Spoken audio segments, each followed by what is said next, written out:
O Evangelho, capítulo 21. Falsos cristos e falsos profetas. Conhece-se a árvore pelos frutos. Porque não é boa árvore a que dá maus frutos, nem má árvore a que dá bons frutos. Porquanto cada árvore é conhecida pelo seu fruto. Porque nem os homens colhem figos de espinheiros, nem dos abrolhos vindimam uvas. O homem bom, do bom tesouro do seu coração tira o bem, e o homem mau, do mau tesouro tira o mal. Porque do que está cheio o coração, disso é que fala a boca. Guardai-vos dos falsos profetas que vêm a vós com vestidos de ovelhas, e por dentro são lobos roubadores. Pelos seus frutos os conhecereis. Porventura os homens colhem uvas dos espinheiros ou figos dos abrolhos? Assim, toda árvore boa dá bons frutos, e a árvore má dá maus frutos. Não pode a árvore boa dar maus frutos, nem a árvore má dar bons frutos. Toda árvore que não dá bons frutos será cortada e lançada no fogo. Assim, pois, pelos seus frutos os conhecereis. Vede, não vos engane alguém, porque virão muitos em meu nome dizendo: Eu sou o Cristo, e enganarão a muitos. E levantar-se-ão muitos falsos profetas, e enganarão a muitos. E porquanto multiplicar-se-á a iniquidade, se resfriará a caridade de muitos. Mas o que perseverar até o fim, esse será salvo. Então, se alguém vos disser: Olhai, aqui está o Cristo, ou ei-lo acolá, não lhe deis crédito. Porque se levantarão falsos cristos e falsos profetas, que farão grandes prodígios e maravilhas tais, que, se fora possível, até os escolhidos se enganariam. Missão dos profetas. Atribui-se geralmente aos profetas o dom de revelar o futuro, de maneira que as palavras profecia e predição se tornaram sinônimas. No sentido evangélico, a palavra profeta tem uma significação mais ampla, aplicando-se a todo enviado de Deus com a missão de instruir os homens e de lhes revelar as coisas ocultas, os mistérios da vida espiritual. Um homem pode, portanto, ser profeta sem fazer predições. Essa era a ideia dos judeus no tempo de Jesus. Eis porque, ao ser levado perante o sumo sacerdote Caifás, os escribas e os anciãos que estavam ali reunidos lhe cuspiram no rosto e lhe deram socos e bofetadas, dizendo: Cristo profetiza e dize quem foi que te bateu. Houve profetas, entretanto, que tiveram a presciência do futuro, seja por intuição ou por revelação providencial, a fim de transmitirem advertências aos homens. Como essas predições se realizaram, o dom de predizer o futuro foi considerado como um dos atributos da qualidade de profeta. Prodígios dos falsos profetas. Porque se levantarão falsos cristos e falsos profetas, que farão prodígios e sinais espantosos, para enganarem até mesmo os escolhidos. Essas palavras dão o verdadeiro sentido da palavra prodígio. Na acepção teológica, os prodígios e os milagres são fenômenos excepcionais que escapam às leis da natureza. Estas leis, tendo sido estabelecidas exclusivamente por Deus, não há dúvida que podem ser derrogadas por Ele, quando lhe aprouver. O simples bom senso nos diz, porém, que Ele não pode haver conferido a seres inferiores e perversos um poder igual ao seu, e menos ainda o direito de desfazerem o que Ele fez. Jesus não podia consagrar esse princípio. Se acreditarmos, portanto, segundo o sentido que se atribui àquelas palavras, que o espírito do mal tem o poder de fazer tais prodígios, que até mesmo os escolhidos seriam enganados, disso resultaria que, podendo ele fazer o mesmo que Deus faz, Os prodígios e os milagres não são privilégio exclusivo dos enviados de Deus, e por isso nada provam, desde que nada distingue os milagres dos santos dos milagres dos demônios. É, pois, necessário buscarmos um sentido mais racional para aquelas palavras. Aos olhos do povo, todo fenômeno cuja causa é desconhecida passa por sobrenatural, maravilhoso e miraculoso. Conhecida a causa, reconhece-se que o fenômeno, por mais extraordinário que pareça, não é mais do que a aplicação de uma determinada lei da natureza. É assim que a área dos fatos sobrenaturais se restringe à medida que se amplia a das leis científicas. Desde todos os tempos, certos homens exploraram em proveito de sua ambição, de seus interesses e de seu desejo de dominação, certos conhecimentos que possuíam para conseguirem o prestígio de um poder supostamente sobre-humano ou de uma pretensa missão divina. São esses os falsos cristos e os falsos profetas. A difusão dos conhecimentos vem desacreditá-los, de maneira que o seu número diminui à medida que os homens se esclarecem. O fato de operarem aquilo que, aos olhos de algumas pessoas, parece prodígio, não é, portanto, nenhum sinal de missão divina. Esses prodígios podem resultar de conhecimentos que qualquer um pode adquirir, ou de faculdades orgânicas especiais que tanto o mais indigno como o mais digno podem possuir. O verdadeiro profeta se reconhece por características mais sérias, exclusivamente de ordem moral. Não acrediteis em todos os espíritos. Os fenômenos espíritas, longe de confirmarem os falsos cristos e os falsos profetas, como algumas pessoas gostam de dizer, vêm, pelo contrário, dar-lhes o último golpe. Não soliciteis milagres nem prodígios ao Espiritismo, porque ele declara formalmente que não os produz. Da mesma maneira que a física, a química, a astronomia, a geologia revelaram as leis do mundo material, ele vem revelar outras leis desconhecidas que regem as relações do mundo corpóreo com o mundo espiritual. Essas leis, tanto quanto as científicas, pertencem também à natureza, dando assim a explicação de uma ordem de fenômenos até agora incompreendidos. O Espiritismo destrói o que ainda restava do domínio do maravilhoso.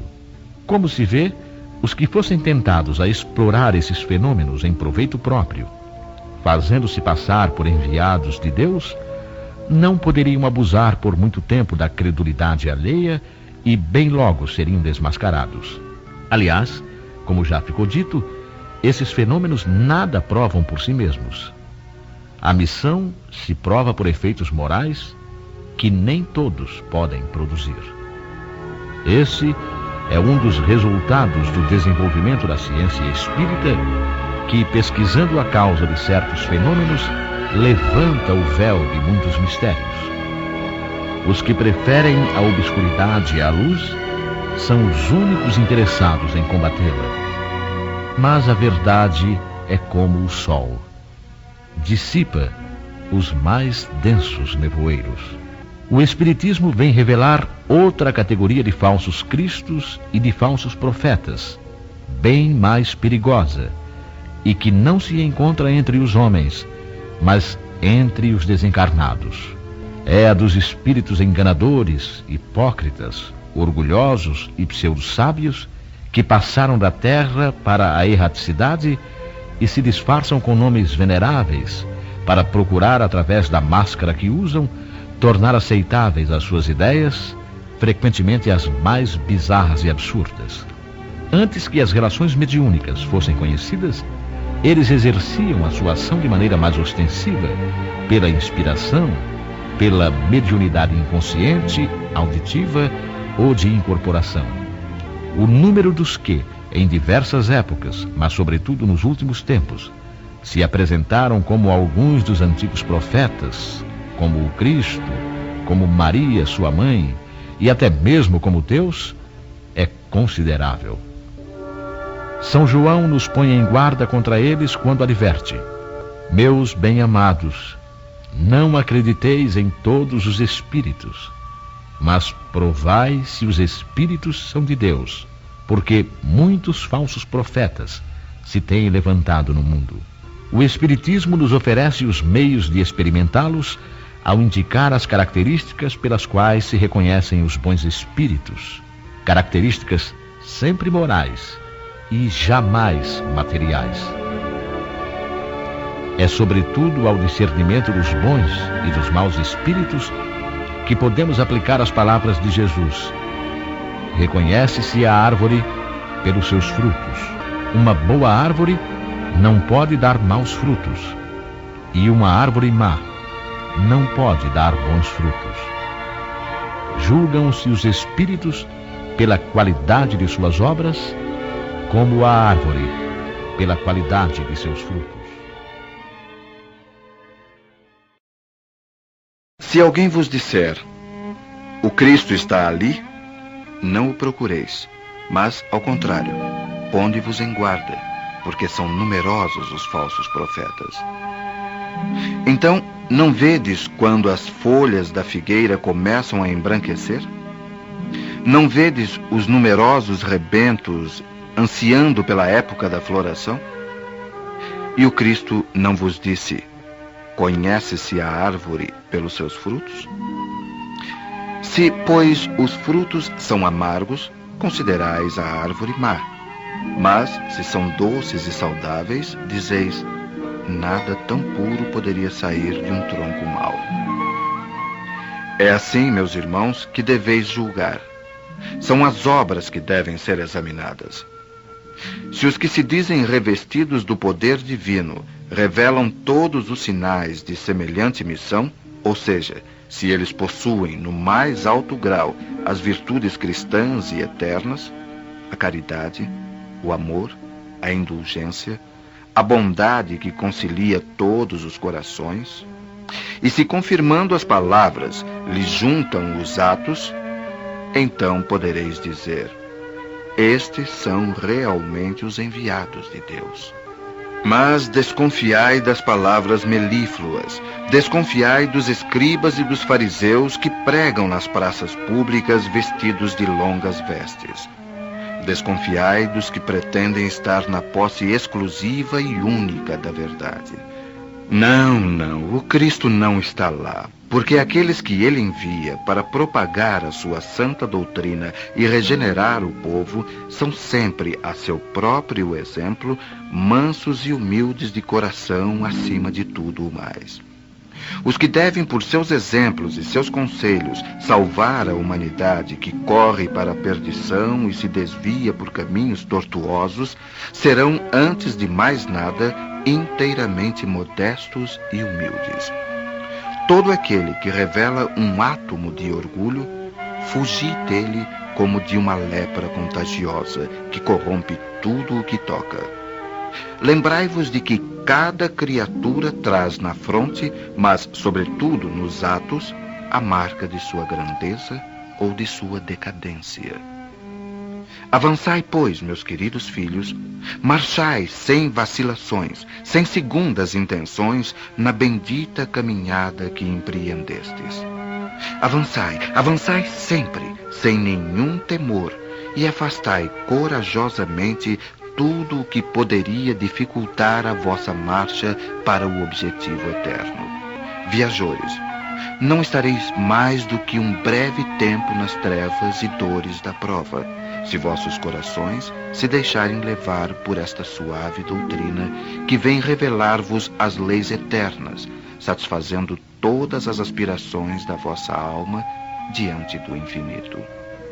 Sim, desde já podereis corporificar esses silfos alígeros que perpassam nos vossos sonhos e que, tão efêmeros, só podiam deleitar o vosso espírito sem nada dizerem ao vosso coração.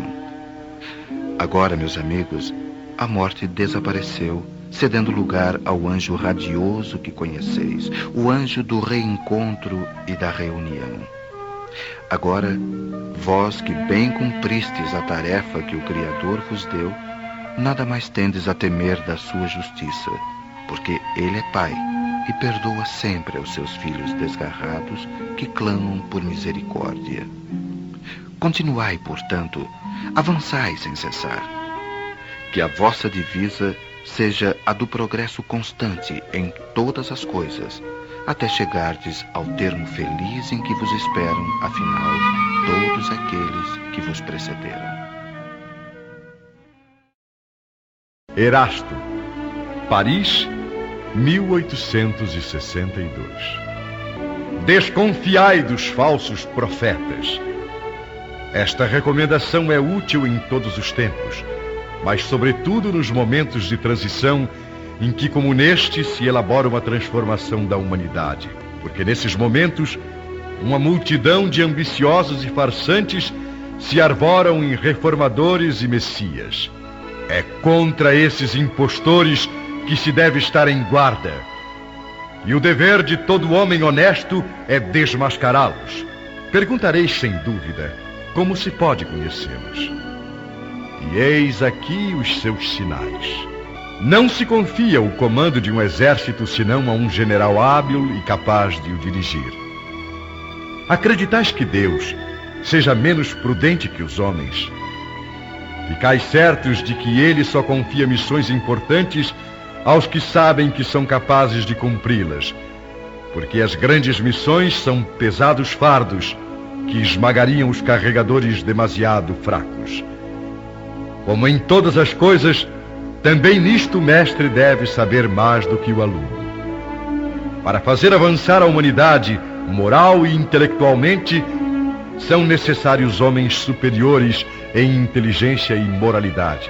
Eis porque são sempre espíritos já bastante avançados, que fizeram suas provas em outras existências, os que se encarnam para essas missões.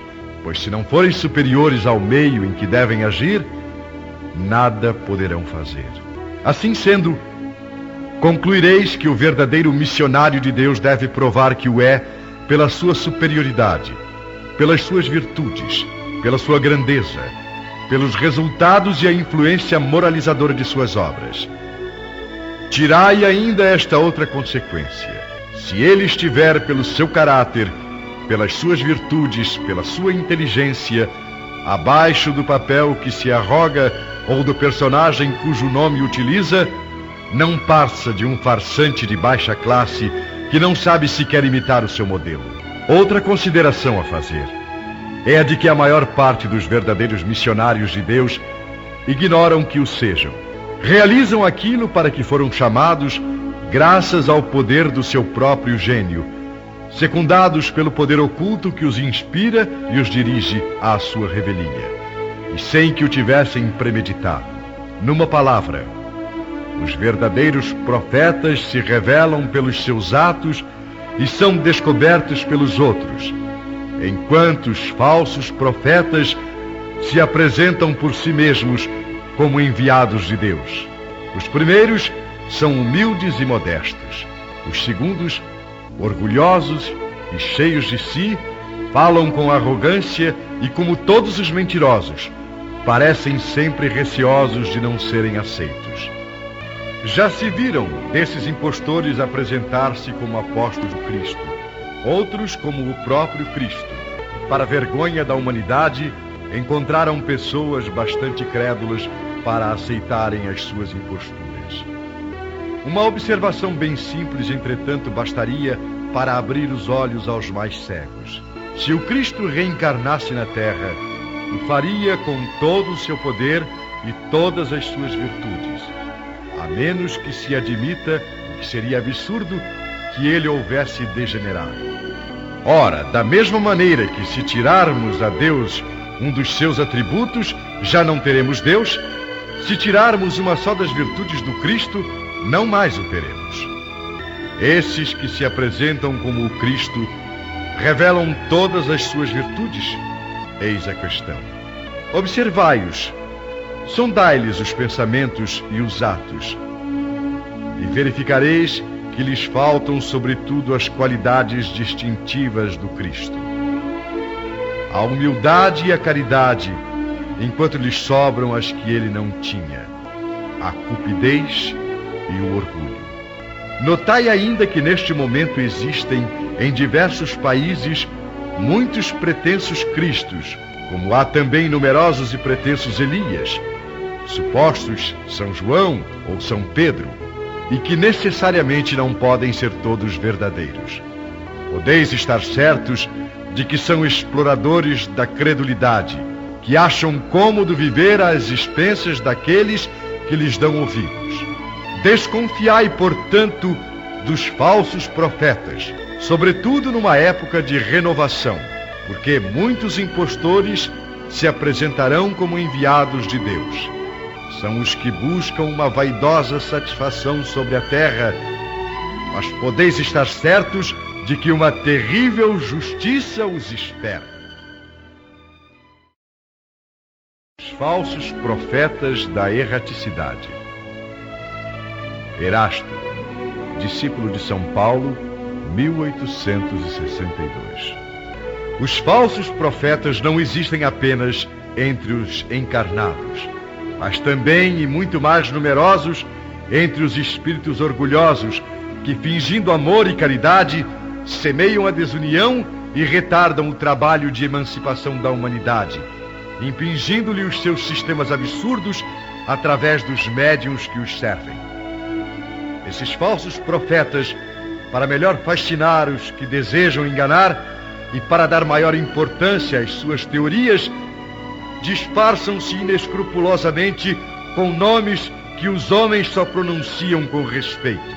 São eles que semeiam os germes das discórdias entre os grupos, que os levam a isolar-se uns dos outros e a se olharem com prevenções.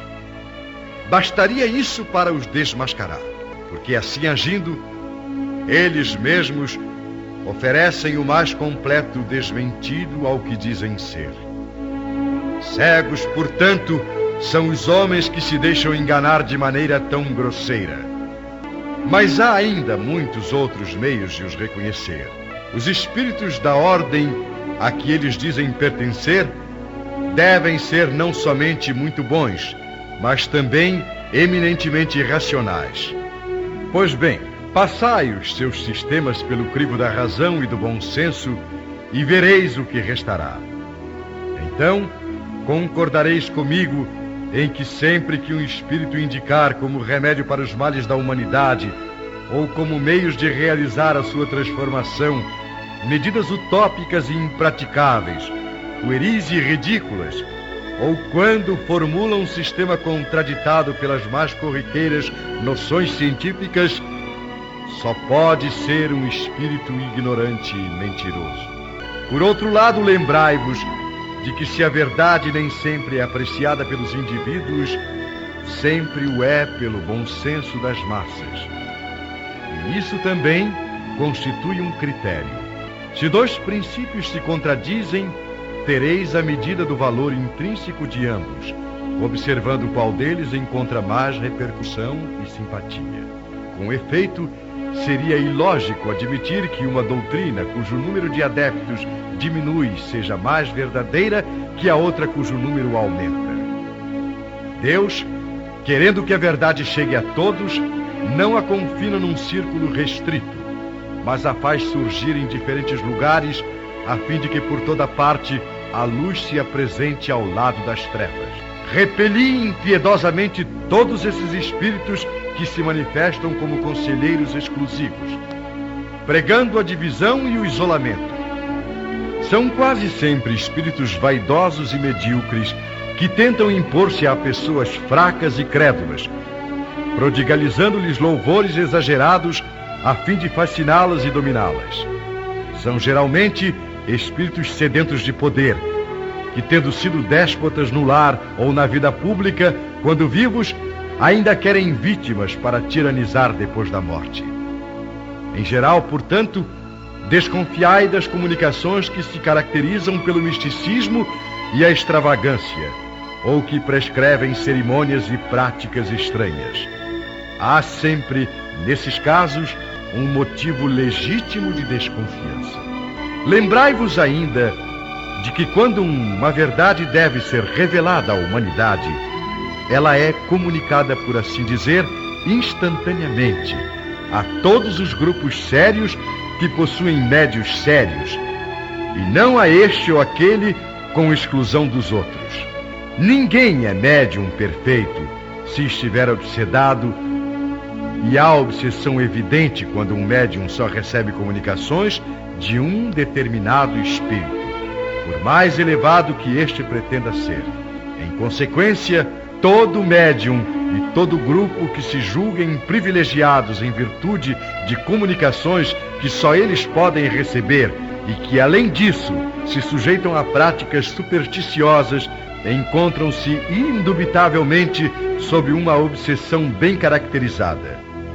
Sobretudo quando o espírito dominante se vangloria de um nome que todos, espíritos e encarnados, devemos honrar e respeitar, não deixando que seja comprometido a todo instante. É incontestável que, submetendo-se ao cadinho da razão e da lógica, todas as observações sobre os espíritos e todas as suas comunicações, será fácil rejeitar o absurdo e o erro. Um médium pode ser fascinado e um grupo enganado, mas o controle severo dos outros grupos, com o auxílio do conhecimento adquirido e a elevada autoridade moral dos dirigentes de grupos, as comunicações dos principais médiuns, marcados pelo cunho da lógica e da autenticidade dos espíritos mais sérios, rapidamente farão desmascarar esses ditados mentirosos e astuciosos, procedentes de uma turba de espíritos mistificadores ou malfazejos. Isto diz o Senhor dos Exércitos: não queirais ouvir as palavras dos profetas, que vos profetizam e vos enganam. Falam as visões dos seus corações, não da boca do Senhor. Dizem àqueles que me blasfemam: o Senhor o disse, vós tereis a paz. E a todos aqueles que andam na corrupção do seu coração disseram: não virá sobre vós mal. Mas qual deles assistiu ao conselho do Senhor e viu e ouviu a sua palavra? Quem considerou a sua palavra e o ouviu? Eu não enviava estes profetas, e eles corriam. Não lhes falava nada, e eles profetizavam. Tenho ouvido o que disseram os profetas, que em meu nome profetizaram a mentira e dizem: sonhei, tenho sonhado. Até quando se achará isto no coração dos profetas que vaticinam a mentira e que profetizam as seduções do seu coração? Pois te perguntar este povo, ou profeta, ou sacerdote, dizendo: qual é o peso do Senhor? Lhes direis: vós sois o peso, porque eu vos hei de arrojar, diz o Senhor. É sobre esta passagem do profeta Jeremias que quero vos entreter, meus amigos. Deus, falando pela sua boca, disse: é a visão do seu coração que os faz falar. Essas palavras indicam claramente que, já naquela época, os charlatães e os vaidosos abusavam do dom de profecia e o exploravam. Abusavam, portanto, da fé simples e quase cega do povo, predizendo por dinheiro coisas boas e agradáveis. Essa espécie de embuste estava bastante generalizada entre os judeus, e é fácil compreender que o pobre povo, em sua ignorância, estava impossibilitado de distinguir os bons dos maus, e era sempre mais ou menos enganado pelos impostores ou fanáticos que se diziam profetas. Nada é mais significativo do que estas palavras: eu não enviava estes profetas e eles corriam. Não lhes falava nada e eles profetizavam. Mais adiante encontramos: tenho ouvido o que disseram os profetas que em meu nome profetizaram a mentira e dizem: sonhei, tenho sonhado. Indicava assim um dos meios então empregados para explorar a confiança do povo. A multidão, sempre crédula, não pensava em lhes contestar a veracidade dos sonhos ou das visões, porque achava tudo muito natural e convidava sempre os profetas a falarem. Depois das palavras do profeta, ouvi os sábios conselhos do apóstolo São João, quando diz: não creiais em todos os espíritos, mas provai se os espíritos são de Deus. Porque entre os invisíveis há também os que se comprazem em enganar, quando encontram oportunidade. Os enganados são, bem entendido, os médios que não tomam as necessárias precauções.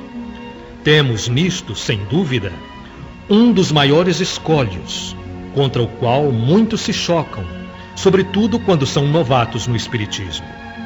É uma prova de que não podem triunfar, senão com muita prudência.